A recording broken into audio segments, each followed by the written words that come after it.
It's our signing day special next on Michigan Podcast. But there's going to be one team that's going to play solely as a team. No man is more important than the team. No coach is more important than the team. The team, the team, the team. Looks deep for Anthony Clark. Waits for it. It's caught. This is no time for that. In the pocket and a sack. Tim Jamison. Brady gets terrific. Throws it, get it, touchdown, Knight again. Schultz just before Brazil got him. And a leaping interception by Woodson. Harbaugh back to throw over the middle. Caught by Colliser at the 5 on his feet. Touchdown, Michigan. On its way. It's good.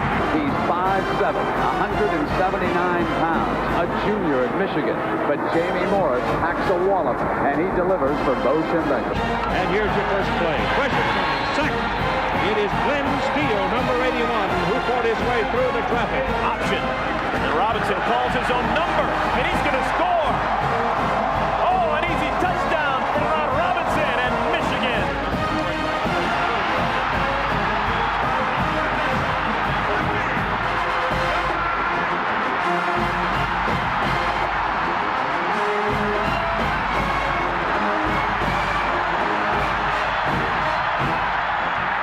We'll win it. We're going to win the championship again because we're going to play as a team. And when we play as a team, and the old season is over, you and I know it's going to be Michigan again.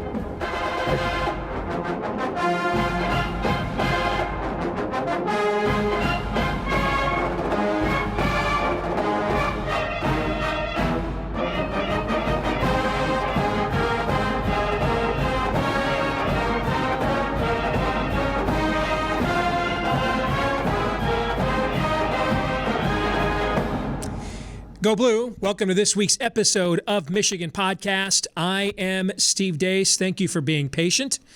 We decided to wait an extra day for this week's episode so that we can give you full bore coverage of National Signing Day, which, if you're a Michigan fan, this year is not very special, but we'll have all the coverage and more. Want to thank our partners at Detroit Sports Podcast for helping to get the word out about this each and every week. Those of you that subscribe to the audio version on iTunes, Stitcher, and Google Play, and those of you subscribing right here at YouTube as well. While you're here, please give us a like on this video. Consider subscribing. We've crossed over 2,000 subscribers here on our YouTube channel, so we're very, very thankful for that. Coming up on this week's episode, again, wall-to-wall coverage of Michigan's 2018 recruiting class. You're going to see a highlight montage of every one of Michigan's signees in just a few moments. Michael Spath from WTKA in Ann Arbor will be joining us. We're also going to talk about how important are recruiting rankings really? Because it is true that you can build a very successful program by defying them, as, say, Wisconsin has done right here in the Big Ten. But it's really hard to win a national championship by defying them. We'll have the actual data on that and more coming up on this week's episode. But we begin with some opening talking points about the 2018 class, which did not end with a bang, but a whimper. Well, unless that bang is Michigan getting repeatedly clubbed over its head. Let's begin. Why did Michigan's class finish so weakly? Well, obviously it's the results in the field. Look at the end of the year. 3 losses to close the season. That game against South Carolina, particularly, was a nationally televised embarrassment. So when you're up against the big boys, the heavy hitters for elite prospects like Nicholas Petit-Frere, and you close your season the way we did, and a school like Ohio State closes its season the way they did, well, unless he just loves your school and your coaching staff better, so there's a personal stake or relationship, young man like that's going to do the math on his own too, and he's going to sign with Ohio State, which is exactly what Petit-Frere did today. So the close to Michigan season obviously was a huge detriment to the close to this recruiting class at the same time. Which brings us to our next point. be very thankful the early signing period was introduced this year. It came at a good time for Michigan. Otherwise, this class could have potentially ended even worse. I think of a young man like that, Aiden Hutchinson, who blew up at the U.S. Army All-American game. The lone 5-star in Michigan's class, Cameron McGrone, who was elevated to a 5-star by 24/7 Sports after his performance in the offseason All-Star games as well. Could you imagine, maybe Aiden Hutchinson as a legacy, he would have held on, but can you imagine the Sooners if we had one signing day, and it was today, and this was the lone 5-star in Michigan's class, Cameron McGrone, if he had not signed on December 20th in that early signing period, could you imagine trying to hold on to him? Yikes. So it could have been, if not for the early signing period. I mean, if we're agreeing with the logic that the way Michigan finished the season, including that bowl game, were a detriment to the close of the recruiting season, well, imagine if we had to recruit every single one of these young men all the way until February 7th. In light of that bowl game, it could have been even worse.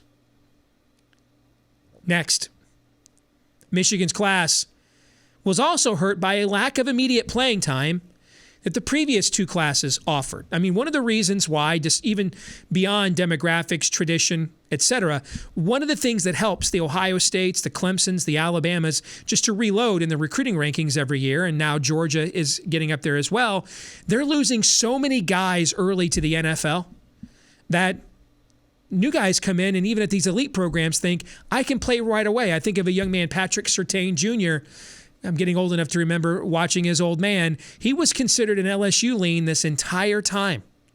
And today he signed with Alabama. And I think a lot of that has to do with the fact that Alabama lost its entire starting secondary to the National Football League, and there's chances for a young man like that to come in and play right away. We could offer that to players like Rashawn Gary and others in the last two classes.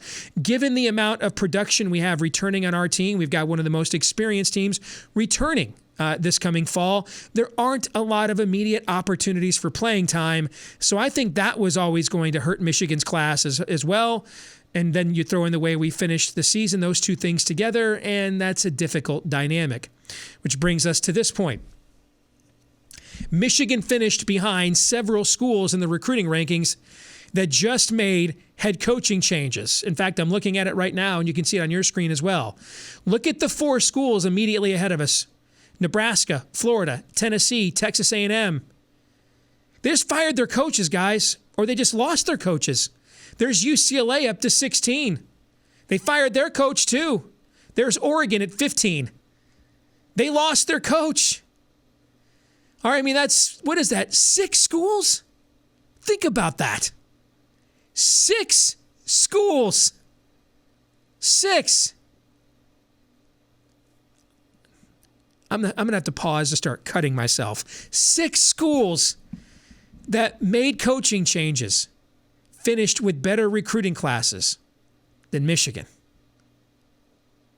There's a lot more I could say about that, but it would probably alienate every subscriber we have. So I'm just going to move on now. Here's some good news.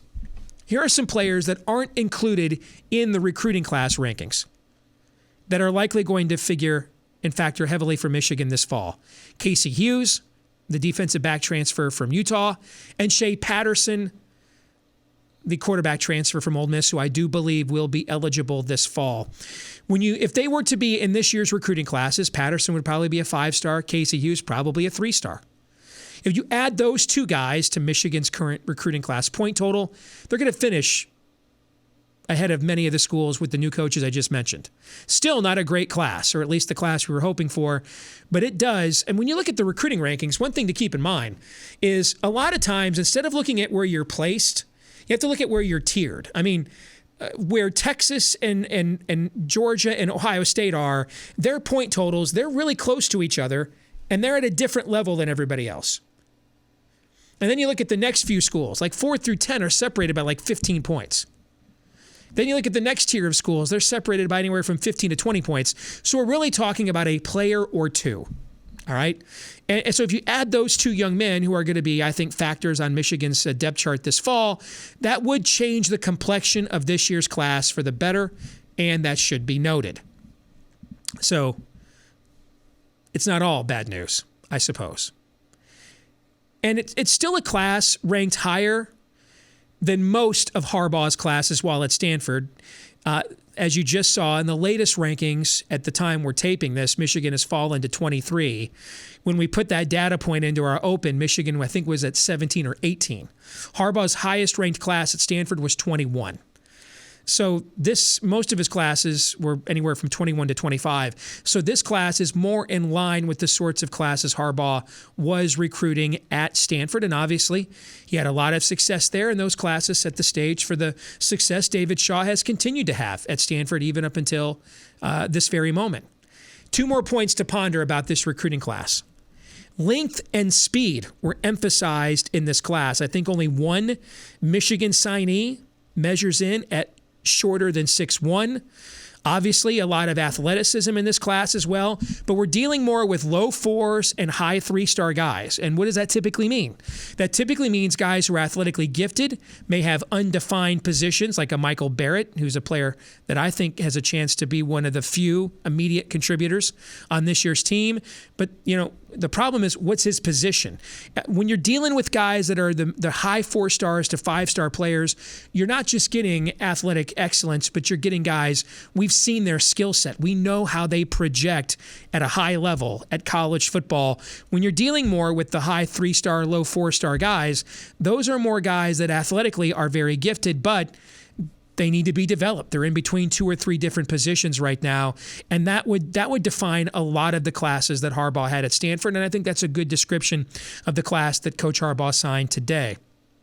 Now, Michigan, the good news is already off to a very good start in the 2019 class. McGrone is the only top 100 recruit in the 2018 class.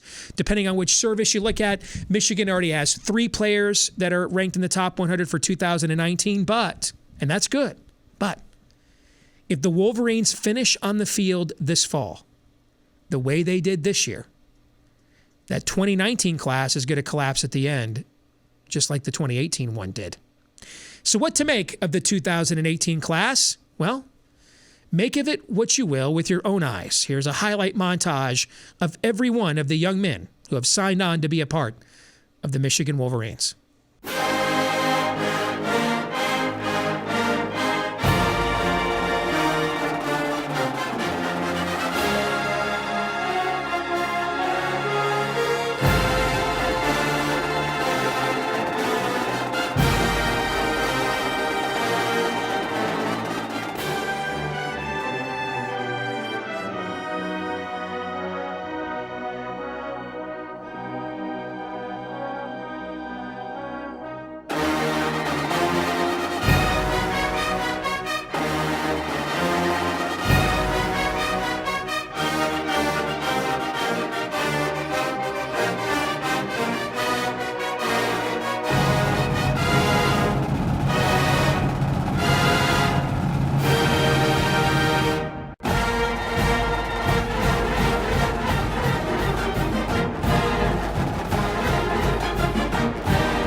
It's our signing day special next on Michigan Podcast. But there's going to be one team that's going to play solely as a team. No man is more important than the team. No coach is more important than the team. The team, the team, the team. Looks deep for Anthony Clark. Waits for it. It's caught. This is no time for that. In the pocket and a sack. Tim Jameson. Brady gets terrific. Throws it, and a touchdown, Knight again. Schultz just before Brazil got him, and the leaping interception by Woodson. Harbaugh back to throw over the middle. Caught by Collier at the 5 on his feet. Touchdown, Michigan. On its way. It's good. He's 5'7", 179 pounds, a junior at Michigan. But Jamie Morris packs a wallop, and he delivers for Bo Schembechler. And here's your first play. Pressure coming, sack. It is Glenn Steele, number 81, who fought his way through the traffic. Option. And Robinson calls his own number, and he's going to score. Oh, an easy touchdown for Ron Robinson and Michigan.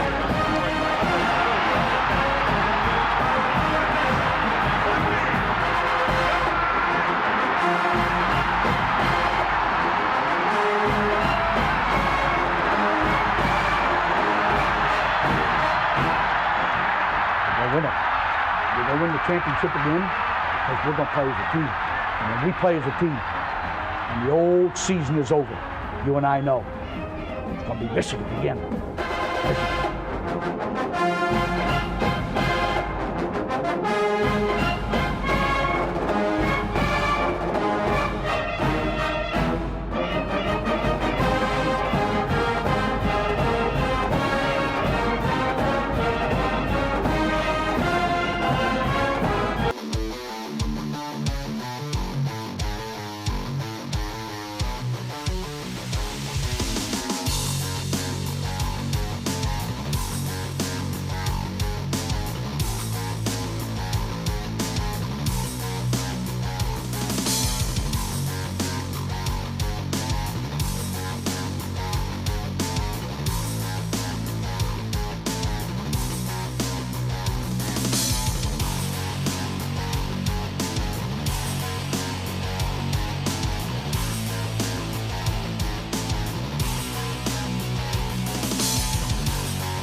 If you're not yet a Patreon supporter for Michigan Podcast, take a look at what you missed immediately following Michigan's huge win over Michigan State.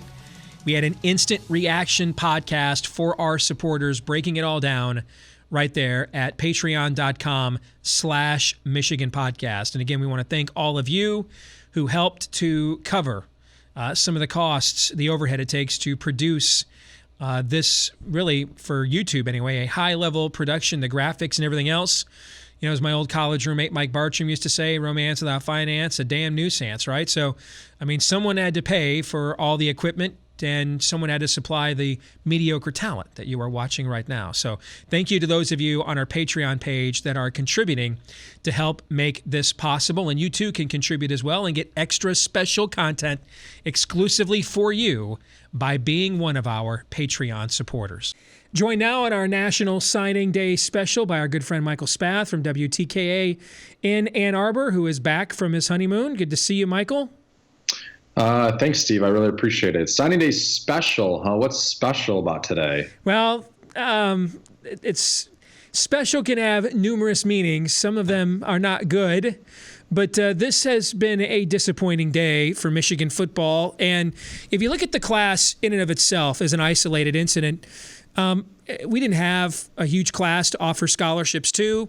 One of the reasons that helps Alabama, Ohio State, Clemson et al. Just reload with these top classes every year is they're losing so many guys to the NFL every year that those top players are attracted to the early playing time. We don't have a lot of early playing time to offer. It was a down year in both New Jersey and Michigan combined, which are right now our two primary recruiting stomping grounds, or two of the primary ones anyway. So there were some baked into the cake factors here. But when you look at this series of unfortunate events where you hire Dan Enos for 17 days, where Pep and Drevno, and I don't even know if I even feel strongly about firing them, but a lot of fans are not happy that it appears they're going to stay. The embarrassment that was that bowl game just goes, it's been one after another. It's like the old Punch-Out video game, and we're Glass Joe right now. Mike, we're just here taking body blow, body blow, body blow.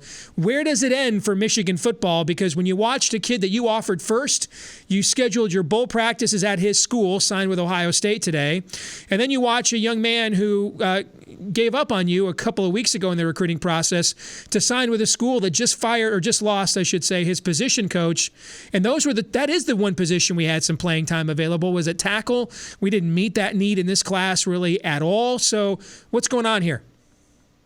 Man, that was normally it's my job to bring us down, isn't it, Steve? So that was a little depressing. But, you know, when I look at it, you said, when does it end? When does the gut punch end? Well, it better end on September 1st when Michigan plays Notre Dame under the lights down in South Bend. I mean, there's really nothing. Today was an opportunity for Michigan to create some momentum going into the 2018, offseason, and they weren't able to do that. The next opportunity is if Shea Patterson gets cleared by the NCAA to play next year. But you know what? That's not something that Michigan has control over. And if it doesn't go Michigan's way, that's going to be another kick in the gut. Hopefully everything we've been heard is that it should go Michigan's way. I know you've talked about that a little bit, Steve, why this makes sense for the NCAA to clear him. But that's an opportunity. Spring ball is going to be what spring ball is going to be, which is an opportunity for guys to practice and for us to talk about football, but really not an opportunity for us to answer any question marks, because those things are just going to persist through the summer until we see more results. And those results come in September 1st against Notre Dame.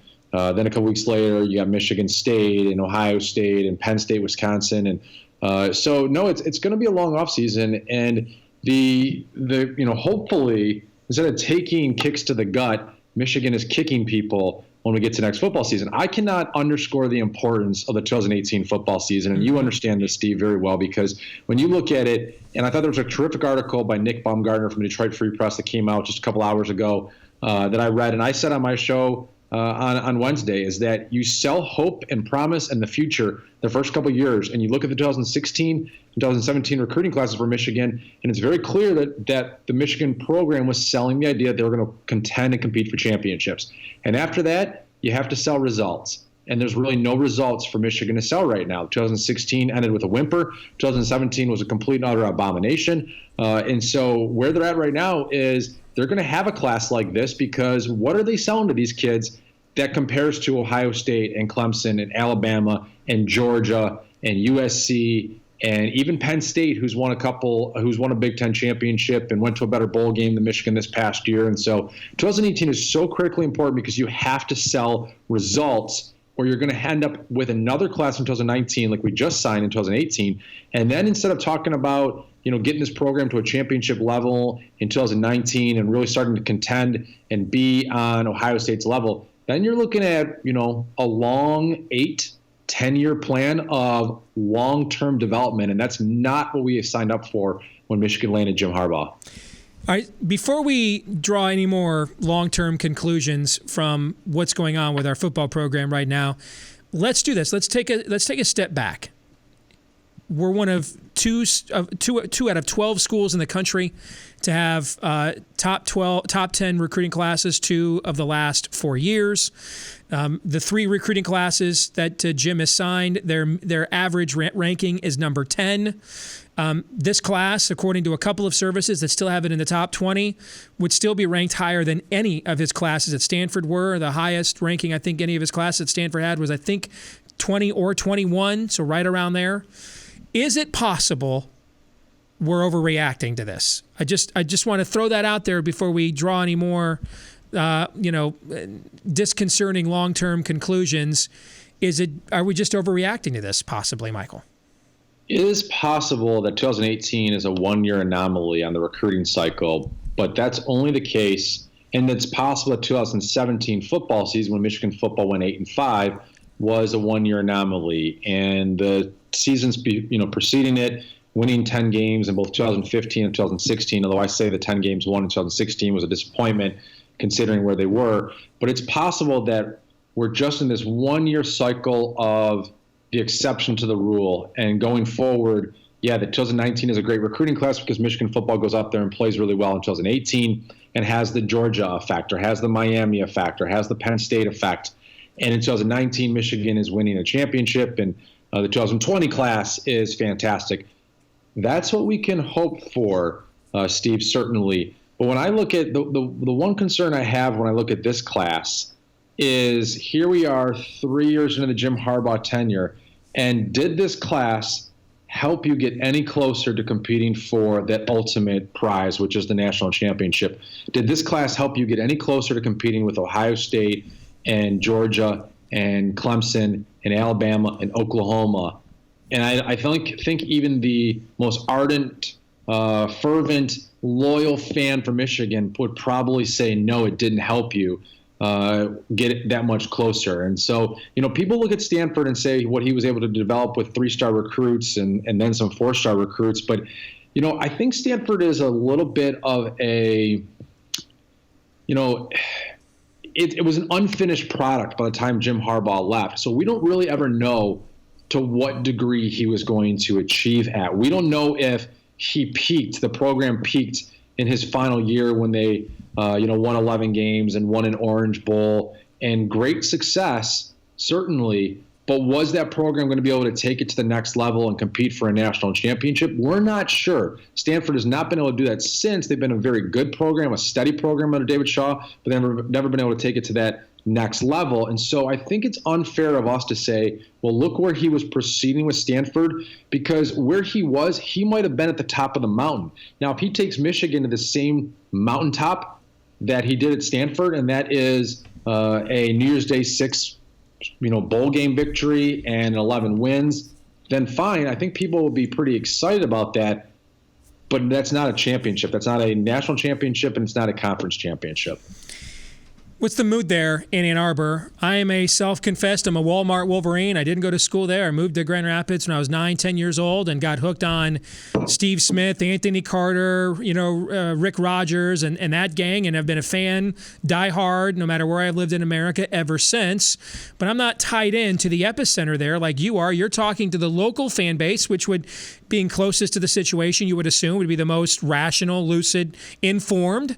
So what's the mood there locally right now? Ooh, boy, I wish I could tell you that it was better than it is. I mean, on the radio show today, we had, generally speaking, and we don't screen callers like a bigger station like 97.1 with Mike Valenti. They're probably getting, 25, 30 callers every hour, and they're screening through and trying to put on what I would consider the biggest doofuses. But on our show, we essentially, if you call up and you're not a raving lunatic, we're going to put you on the air. And on our show on Wednesday, on National Signing Day, I think we had 9 callers in our 2 hours, and I didn't get one of those 9 callers that was preaching patience, that was talking about, hey, this is an okay class, that we're excited about it, that Michigan football is on the right path. Everybody that called up was moaning and groaning and talking about why are we here, where are the results, why is it more hype than substance. I think the fan base is getting angrier and angrier. And I'll tell you a story. When we were coming back from our honeymoon, my wife and I got in the car, and we had an Uber driver, and he had a Purdue sweatshirt on. I thought he was a Purdue basketball fan. I was going to talk to him about it, and he said, no, I'm actually a Michigan football fan. And he was really, really angry to the point we're talking about he wanted to fire Jim Harbaugh. And here I am, as you know, Steve, I'm usually more of a realistic and critical person, and yet here I was trying to tell this guy, like, take a step back, let's see what happens in 2018. There's still, with this roster, with the guys like Rashawn Gary and the defense, and hopefully some burgeoning prospects on the offensive side of the ball. I'm looking at 2018, but I'm flat out saying that after 2018, we're going to be able to properly levy a grade and properly levy a judgment about this coaching staff, about where this program is, because 2017 you were young. There's no excuses in 2018. I don't want to hear about redshirt freshman offensive tackles because they're your guys and because you've had 4 years to build towards it. And so 2018 to me, I'm trying to teach myself some patience for this offseason and not lose my cool every single day, Steve. But 2018 football season is going to tell us one thing or another. And hopefully we're sitting here next year talking about a great recruiting class for 2019. We're celebrating a championship and a victory over Ohio State and Michigan State. But if we're not, that's going to answer every question we have about this Michigan coaching staff and this program and where it's headed. So, as mutual fans, let's tackle the question that a lot of people that don't have a rooting interest in Michigan are trolling us with, but it doesn't necessarily mean that they're wrong either.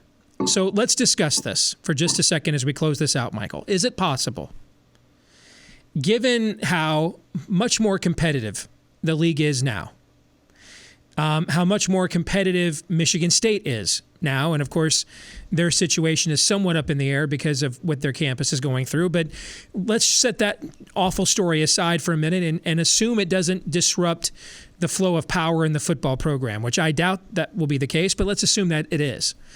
This is the best Michigan State football has been since Duffy Doherty, Biggie Munn, before you and I were born.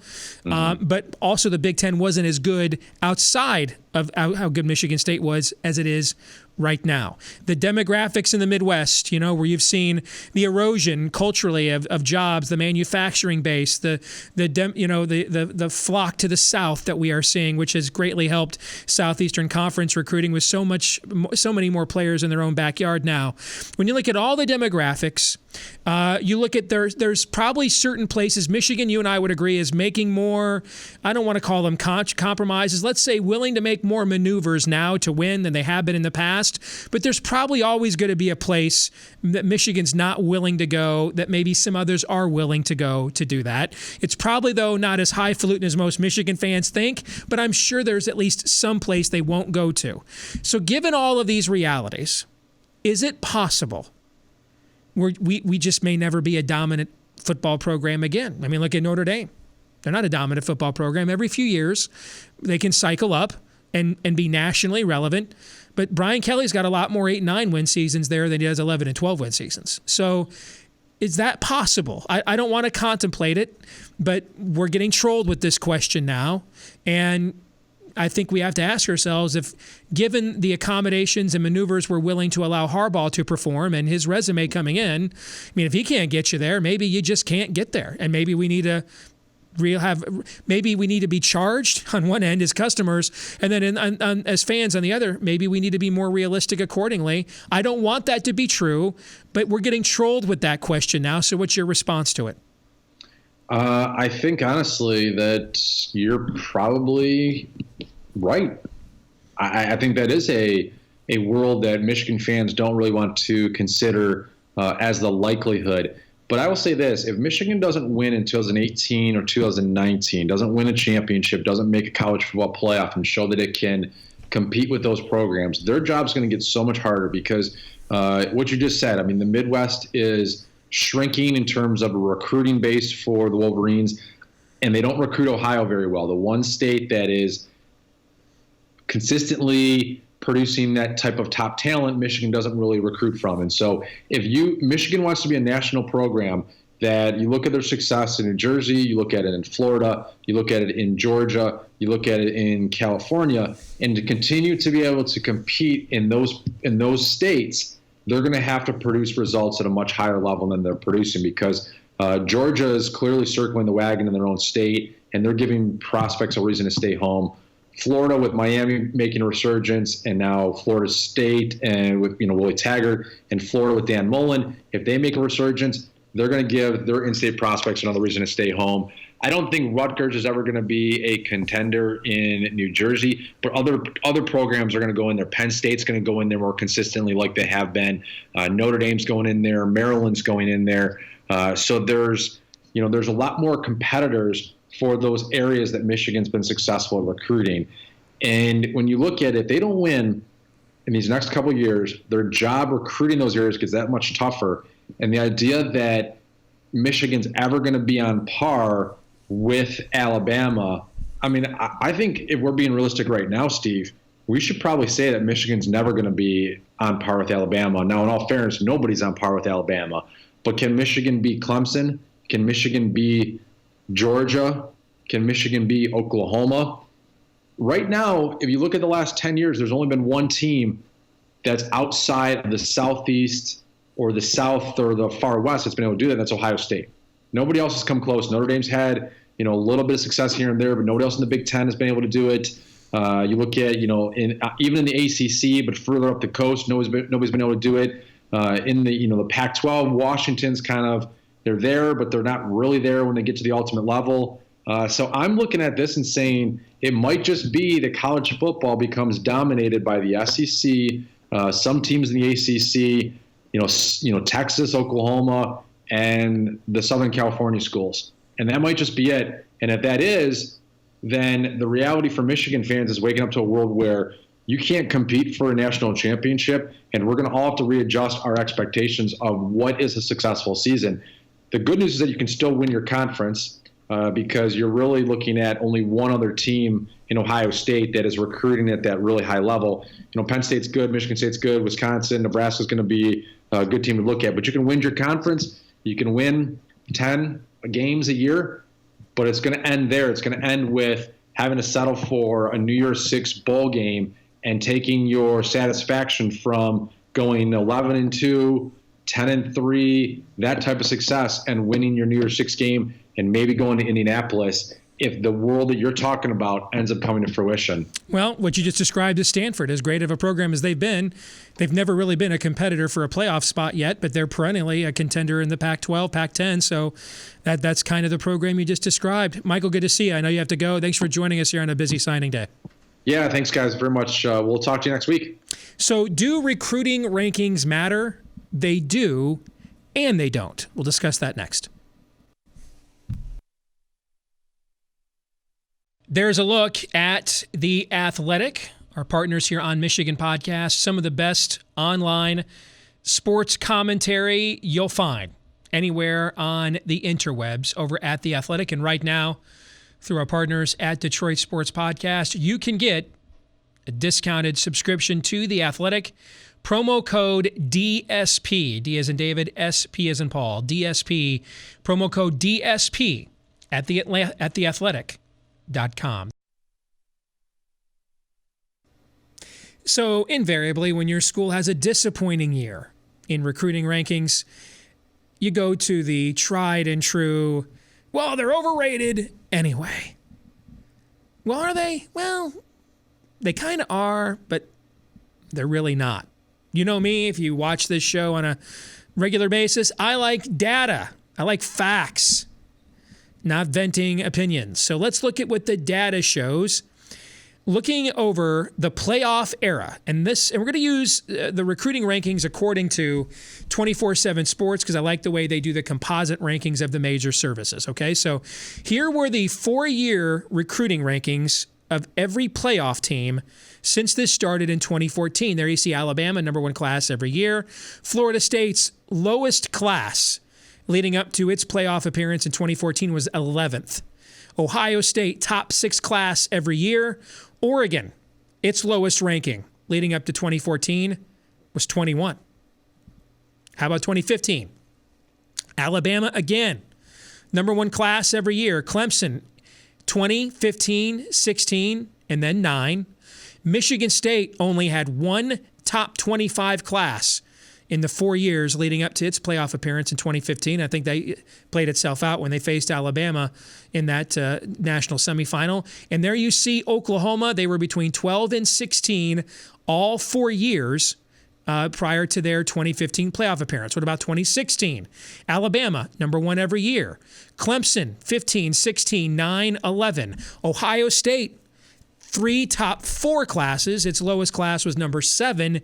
And there you see Washington, who had only 1 top 25 class leading up to its playoff appearance. And they had 1 class that finished as low as 38. And then this past year, 2017, Alabama again, number 1 every year. Clemson, 16, 9, 11, 16. Georgia, 8, 6, 6, 3. So they had top 8 classes all 4 years. And there again, Oklahoma was in the top 15 to 20 every single year in recruiting rankings as well. So let's draw some conclusions from these data points. Only 2 of the 16 teams to make the college football playoffs so far, Washington 27th, Michigan State 30th, did not average top 25 recruiting classes in the 4 years leading up to their appearance, okay? Only 2. Now, if you look at Michigan's 4-year ranking heading in to this year, it's right around 19. All right? It's right around, depending on how you round the decimal point off, it's 19 or 20. That would be the last class of Brady Hoke and the first 3 classes of Jim Harbaugh. All right, so it's really hard if you're not averaging top 25 classes to make it to the playoff. The average 4-year recruiting class ranking of the other 14 teams to make the college football playoff, look at that. It's 8th. 8th. So yes, you can defy the rankings, but it's not the best route to success most of the time. Jimmy's and Joe's beats X's and O's. One more conclusion to this. Heading into the 2018 season, here are the only teams whose 4-year recruiting average is at least 8th. Alabama, Ohio State, Georgia, and LSU. If the current trend holds, then at least half of the 4 teams to make the college football playoff are on that list right there. Throw that up there again if you guys don't mind. Alabama, Ohio State, Georgia, LSU. It's going to be one of those 4 teams that have averaged a recruiting ranking of at least 8th over the last 4 years. This week's Twitter question: what grade would you give Michigan's 2018 football recruiting class? We asked you. 48% of you would give it a B. That's being kind. 34% said C. I should have put B- up there. That's a good grade, B-. 14% said fail. 4% said A. Some of you are like, Steve, why are you bitching and moaning about a B- class? Well, because you're trying to beat a bunch of teams that are getting A classes. You know, I mean, it comes down to this, really, for me. If you're telling me we just can't compete with these teams, I'm okay with it. I'm an adult. I'm a 44-year-old middle-aged man. Disappointment is how I roll, okay? So I'm used to it. If you're telling me there's no return to glory forthcoming, we can be a solid, good program, hopefully maybe be a Stanford or Wisconsin, wherever they are right now, but there is no great historic run coming. Jimmy's not a magician. He can't fight demographics. And it is what it is. Okay. I mean, if we're going to be an 8 or 9 win kind of team, I mean, there's worse fates, right? Charge me accordingly then. I mean, this jersey I'm wearing right now was the gross domestic product of Botswana. All right.